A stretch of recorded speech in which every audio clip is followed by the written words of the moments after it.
ಕೊಲ್ಲಾಪುರಕ್ಕೆ ಹೋಗಿನ್ರಿ, ಮೊಮ್ಮಗನ birthday ಐತ್ರಿ. ನೀನು ಹೋಗೇನ್ರಿ 3 ಗಂಟೆಕ್ರಿ. ಮತ್ತ ರಾತ್ರಿ ಹಿಂಗಾಗೈತಾನ ಅಂತಲೇ ಮತ್ತೆ ಈಗ ವಾಪಸ್ ಈಗ ಬಂದನ್ರಿ.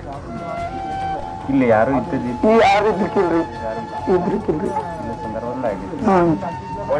ಅದೇನ ಮುಂಜಾನೆ ಅಡಿಗೆ ಮಾಡೋದು ಹೋಗಿದ್ರ? ಹಾ, ಅಡಿಗೆ ಮಾಡಿ ಎಲ್ಲ ಊಟ ಮಾಡ್ಕೊಂಡ್ ಬುತ್ತಿ ಕಟ್ಕೊಂಡ್ ಹೋಗಿನ್ರಿ. ಎಲ್ಲ ಪಾಕ್ ಬಂದ್ ಮಾಡಿ ಹೋಗಿನ್ರಿ. ಬೆಳಿಗ್ಗೆ ಏನ್ ಹಚ್ಚಿನ್ರಿ, ಆತಕ ಒಂದ್ ಸ್ವಲ್ಪ ಎಣ್ಣೆ ಹಾಕಿ ಮಾತು ಹೋಗ್ಬಿಟ್ಟಿನ್ರಿ. ಸರ್ಕಾರಕ್ಕೆ ನಾ ತಿಳಿಸೋದು ಏನಂದ್ರ ರೀ, ಅಂದ್ರ ನಮಗೊಂದು ಇರಾಕ್ ನಿಲ್ಲಿಬೇಕ್ರಿ. ಈಗ ಸದ್ಯ ಅವ್ರ ಕಡೆಯಿಂದ ಏನ್ ಸಹಾಯ ಆಕೈತೆ ನಮ್ಗ ಅಂದ್ರ ಲಗೆ ಆಗ್ಬೇಕ್ರಿ. ಅಂದ್ರ ಅವರು ನಮ್ಮ ಮಮ್ಮಿ ಒಬ್ರ ಇರ್ತಾರ್ರಿ. ಇಲ್ಲಿ 2 ಹುಡುಗರು ಅಂದ್ರ ನಂದೊಂದ್ ಮಗ, ನಮ್ ತಂಗಿದೊಂದ್ ಮಗಳು, ಇಬ್ರು ಇರ್ತಿದ್ರು. 3 ಜನ ಒಟ್ಟಿಗೆ 3 ಜನ ಇರ್ತಿದ್ರಿ. ಅಂದ್ರ ನನ್ನ ಮಗನ ಬರ್ತಡೇ ಸಲುವಾಗಿ ಅವರು ಕೊಲ್ಲಾಪುರಕ್ಕೆ ಬಂದಿದ್ರು. ಆ ಟೈಮ್ದಾಗ ಇದನ್ನ ನಡೆದ್ರಿ. ಎಲ್ಲಿ ಇರ್ತಾರೆ ಈಗ? ಇವಾಗ್ರಿ ಸದ್ಯ ಅಂದ್ರ ನಮ್ಮ ಮೌಷಿ ಮನ್ಯಾಗ ಇರೋರು ಅದಾರ್ರಿ. ಅಂದ್ರ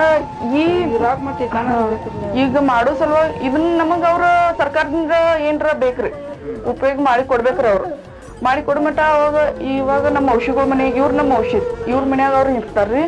ಅಂದ್ರ ಲಗೇಜ್ ಎಷ್ಟು ಅವ್ರ ಕೈಲಿಂದ್ರ ಎಷ್ಟು ಲಗೇಜ್ ಹಾಕತ್ರಲ್ಲ ಅಷ್ಟು ಲಗೇಜ್ ಅವ್ರು ಮಾಡಿ ಕೊಡ್ಬೇಕು. ರೊಕ್ಕನು ಸುಟ್ಟು ಹೋಗ್ಯಾವ್ರಿ, ಬಂಗಾರ ಸುಟ್ಟು ಹೋಗೈತಿ. ಏನ್ ಹಾಕಿ ಜೀವನ ಮಾಡೋದ್ರಿ ಹೆಂಗ್ರಿ? ಇದೊಂದು ಹುಡುಗ ಐತ್ರಿ, ಇದಕ್ಕೆ ಅದನ್ರಿ ಸಾಲಿ ಹಾಸ್ಟೆಲ್ ಕದನ್ರಿ. ಅದಕ್ಕಿನ್ನ ಗೊತ್ತಿಲ್ರಿ ಪಾಪ, 10th ಇದಾನ್ರಿ.